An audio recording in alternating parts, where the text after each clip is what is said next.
Salut tout le monde, j'espère que vous allez bien les amis. On se retrouve aujourd'hui pour une nouvelle vidéo Tour du Monde où on découvre un petit peu les actus foot qui sont tombés depuis 24 heures. On va démarrer avec cette date. C'était déjà il y a 19 ans jour pour jour la remontée folle de Liverpool en finale de Ligue des Champions face à l'AC Milan, mené 3-0 à la mi-temps. Les Reds étaient revenus à 3 partout pour au final remporter cette Ligue des Champions qui restera comme l'une des finales les plus légendaires de l'histoire de la LDC.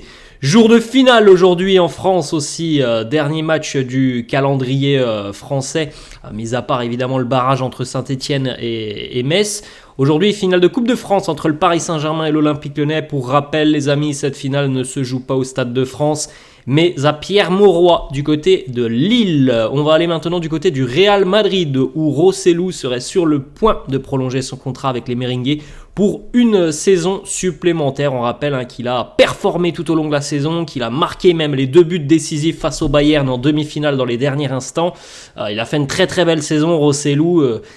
On ne peut plus mériter si cette prolongation de contrat arrive. On continue les amis avec une petite information. Rendez-vous lundi 22h pour voir le premier match de foot de rue à la Kings World Cup. Ce sera sur la chaîne Twitch d'Amine Mathieu. On aura certainement du beau monde. On enchaîne avec Gérone hier en Espagne qui finit la saison de manière exceptionnelle. Alors c'était un match sans enjeu pour Gérone comme pour Grenade qui était déjà relégué. Gérone n'a fait qu'une bouchée des Andalous, 7-0 pour Gérone. Victoire face à Grenade, fin de saison, 3e place, Ligue des Champions. Artem Dovbyk s'est offert un triplé, va finir meilleur buteur de la saison en Liga avec 24 réalisations. Bon, on attendra Alexander Sorloth aussi, mais en tout cas Dovbyk hier a fait le boulot, le buteur ukrainien. Tsigankov aussi, l'Ukrainien a aussi marqué. Le tifo hier exceptionnel des supporters de Malmö pour rendre hommage à l'une des légendes du club, Bosse Larsson. Vraiment le tifo, alors il faut le voir la vidéo dans son intégralité, mais le tifo est somptueux. Saint-Etienne de retour en Ligue 1, on n'en est pas très très loin. Il faudra encore franchir une étape pour les Verts.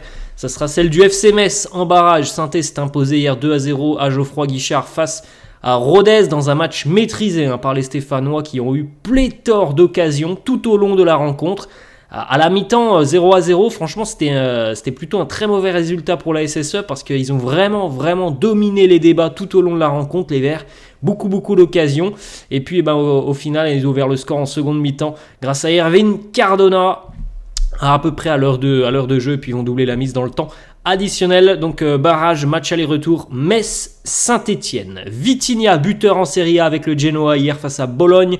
Le Genoa d'ailleurs s'est imposé 2-0 face à Bologne. Xavi Simons sur les réseaux sociaux, le temps est venu. Alors on suivra évidemment dans les prochains jours, prochaines semaines aussi, l'avenir de Xavi Simons entre le Paris Saint-Germain, Leipzig et peut-être d'autres prétendants. Vous pouvez jeter un petit coup d'œil les amis, la liste de la Turquie pour l'Euro 2024, évidemment le crack du Real Arda Güler est bel et bien présent. Philippe Coutinho est arrivé au Brésil où il va s'engager librement avec Vasco da Gama. Coutinho et Dimitri Payet, donc Philippe Coutinho de retour au pays. Vincent Kompany, selon Fabrizio Romano, est sur le point de rejoindre le Bayern Munich. Les discussions entre Burnley et les dirigeants bavarois progressent vers la phase finale. Donc une grande étape dans sa carrière pour Vincent Kompany. Passer de Burnley au Bayern, c'est quand même exceptionnel pour lui. On va du côté de l'Italie, la Serie A. Lautaro Martinez vient d'être élu meilleur joueur de la saison en Serie A. Grand artisan Lautaro du nouveau titre de champion d'Italie des Nerazzurri. On va maintenant du côté de l'Europa League après le succès de l'Atalanta Bergame. C'est un joueur de l'OM qui vient d'être élu joueur de la saison en Europa League et c'est bien normal puisque c'est le meilleur buteur de la compétition. Pierre-Emerick Aubameyang vient d'être élu meilleur joueur de la saison en Europa League. On enchaîne avec une information de Santi Aouna et de Foot Mercato en général. Franck Hez, l'entraîneur du Racing Club de Lens, est une cible privilégiée de l'OGC Nice. Le profil du technicien lensois est très apprécié par le gym qui suit attentivement la situation interne du Racing Club de Lens. Pour rappel, les amis, Francesco Farioli, l'entraîneur de l'OGC Nice, s'est déjà engagé du côté de l'Ajax Amsterdam. Donc il faut un remplaçant du côté de Nice. Affaire à suivre parce que bon, ça fait quand même quelques années que qu'Ineos est présent à Nice, que l'on avait au début, lors de l'arrivée d'Ineos, on avait des ambitions assez importantes. Force est de constater, les amis, que Ineos maintenant est du côté de Manchester United et que évidemment on n'est pas trop intéressé par l'OGC Nice au final du côté d'Ineos. C'est pas du tout la priorité. Donc est-ce que c'est le bon projet pour Francaise? C'est une question que l'on peut se poser. Kylian Mbappé sera titulaire normalement ce soir en Coupe de France, en finale de Coupe de France face à l'Olympique Lyonnais. C'est Luis Enrique qui l'a annoncé. On a vu depuis quelques jours maintenant que Mbappé n'était pas forcément à l'entraînement, il était un petit peu en vacances, vous l'avez vu même être surpris par la beauté visiblement d'une jeune fille, on a vu ces images sur les réseaux sociaux, mais il devrait tout de même démarrer en tant que titulaire ce soir face à l'OL pour son dernier match. Là cette fois-ci c'est bel et bien le dernier match sous les couleurs du Paris Saint-Germain avant son grand départ, vraisemblablement du côté du Real. Une question sur l'implication de Kylian Mbappé pour Luis Enrique, pas de souci, l'implication est parfaite de la part de toute l'équipe. On verra ça ce soir. On enchaîne les amis du côté de l'Italie. Michele Di Gregorio est nommé meilleur gardien de la Serie A. Le portier de Monza va signer d'ailleurs cet été à la Juventus pour 20 millions d'euros. Du côté de Manchester United, on a décidé de virer Erik ten Hag en fin de saison. Alors, il peut justifier son bilan, en tout cas il l'a souvent justifié par le fait qu'il y a eu énormément de blessés tout au long de la saison. Mais on va pas se mentir les amis, c'est quand même très très difficile de pouvoir se justifier avec cette saison pitoyable des Red Devils, avec un nombre de défaites incalculable en Première Ligue, une élimination prématurée en Coupe d'Europe, un nombre de buts, je crois, incalculable encaissés en Première Ligue. À chaque fois, c'est des tristes records pour United, des records que l'on n'a jamais vus dans l'histoire du club quasiment. Tout a été battu cette saison. C'est quand même difficile de surmonter ce genre de bilan pour Erik ten Hag, et c'est donc vraisemblablement la fin de l'aventure pour le néerlandais sur le banc des Red Devils. On va cette fois-ci les amis du côté du FC Barcelone, où Hansi Flick aurait déjà signé son contrat au Barça, contrat jusqu'en juin 2026 pour l'ex-entraîneur du Bayern, ex-entraîneur de la Mannschaft. C'est Christian Falk Bayern qui nous annonce tout ça, et je crois que ça a d'ailleurs été aussi annoncé hier un peu par Fabrizio Romano. Donc voilà, on n'est pas très loin de l'officialisation à mon avis. Hansi Flick, nouvel entraîneur du Barça. Du côté de l'Olympique Lyonnais, Ryan Cherki a offert une bague personnalisée avec numéro de maillot et initiales en diamant à Corentin Tolisso, Lacazette, Lopez et Maxence Cacré. Les 5 joueurs sont sortis du centre de formation de l'Olympique Lyonnais. C'est désormais officiel, vous l'avez compris les amis. Alors on a eu... il va rester, puis il part, puis il reste, puis il part. Bon, cette fois-ci c'est fait, c'est officiel, il s'en va. Xavi est licencié par le FC Barcelone, il en a été directement informé par le président Joan Laporta hier. Officiel aussi du côté du Real Madrid, Carlo Ancelotti en conférence de presse hier a annoncé qu'Aurélien Tchouaméni serait forfait pour la finale de la Ligue des Champions. Donc mauvaise nouvelle évidemment pour le Real, on pensait qu'il pouvait revenir à temps, ça ne sera pas le cas. Tchouaméni est bel et bien forfait pour la finale de la LDC.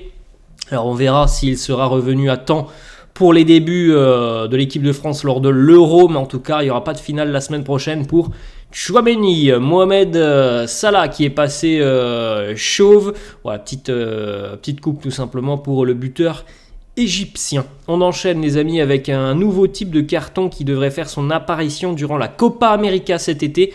Le carton rose. En phase de test, il sera utilisé par l'arbitre lorsqu'un joueur sera suspecté d'être victime d'une commotion cérébrale. Le joueur pourra alors être remplacé sans que son changement n'impacte dans les 5 remplacements autorisés donc par équipe. C'est plutôt une invention qui me semble assez intéressante. Ce carton rose, on verra tout ça de toute façon cet été en Amérique du Sud. Paulo Fonseca, l'entraîneur des Dogs lillois, serait la priorité de l'AC Milan. Des discussions autour d'un contrat de 2 ans ont eu lieu entre les dirigeants milanais et le technicien lillois. Une offre de prolongation a également été formulée par le LOSC en attente d'une réponse. Donc voilà, c'est un projet évidemment très intéressant du côté de Lille. Alors oui, il faudra peut-être passer par les barrages de Ligue des Champions pour aller chercher cette phase de groupe. Et il y a aussi un projet très ambitieux du côté de Milan. Donc c'est vrai que, à mon avis, hein, je pense que Paulo Fonseca a peut-être envie d'aller voir un petit peu plus haut, et c'est vrai que le Milan, je pense que ça ne se refuse pas. On continue les amis, on va aller du côté du Paris Saint-Germain et du Costa Rica. Keylor Navas, donc, qui quitte le PSG après le match de ce soir. Et bien, Keylor Navas prend sa retraite internationale. Il ne sera plus dans les buts costaricains. Lui qui a souvent fait des miracles avec le Costa Rica lors des Coupes du Monde. C'est souvent là qu'on voit les Costaricains. Bah, on a souvent remarqué à quel point c'était un gardien quand même incroyable, Keylor Navas. L'AC Milan annonce le départ de Stefano Pioli à la fin de saison. C'est donc pour ça aussi qu'il y a un intérêt envers Paulo Fonseca. Vous pouvez jeter un petit coup d'œil, les amis. Le groupe du Paris Saint-Germain pour affronter l'Olympique lyonnais ce soir, sans surprise. Évidemment que Kylian Mbappé est bel et bien présent dans le groupe. Du changement à Lens, le directeur général du club Arnaud Pouille a annoncé son départ à certains salariés du club. Franck Hez, lui aussi, souhaiterait quitter le Racing Club de Lens. Ce sont les informations du quotidien L'équipe. On souhaite, les amis, c'était hier, on lui souhaite un très joyeux anniversaire. Eric Cantona, 55 ans, 485 matchs, 185 buts, 79 passes décisives. Et puis évidemment divers trophées remportés au cours de sa carrière, passé par Auxerre notamment, par Manchester United aussi, Leeds, Eric Cantona, très très grand joueur. Et on va terminer les amis avec cette petite date aussi qui concerne le Real Madrid. C'était il y a 10 ans jour pour jour, donc hier. Sergio Ramos qui égalisait dans les derniers instants de cette finale de Ligue des Champions face aux voisins de l'Atlético Madrid pour pousser et emmener le Real Madrid en prolongation face aux Colchoneros, et au final le Real s'imposera 4-1 en dominant assez largement la prolongation, alors qu'ils étaient à 10 secondes d'être battus par le voisin de l'Atlético. C'est Sergio Ramos qui avait changé la physionomie de cette rencontre grâce à son coup de tête. C'était à l'époque, les amis, la 10e Ligue des Champions du Real, et dans une semaine, vous vous rendez compte quand même, à l'époque c'était la 10e, dans une semaine le Real sera déjà en course pour sa 15e. Le tout en 10 ans. Donc vous avez fait le calcul, évidemment. C'est une Ligue des Champions tous les 2 ans pour le Real. Voilà les amis, la fin de cette vidéo. J'espère que ça vous a plu. N'hésitez pas comme d'habitude à lâcher un petit pouce bleu. N'hésitez pas non plus à vous abonner à la chaîne. Moi je vous laisse et je vous dis à la prochaine. Ciao à tous.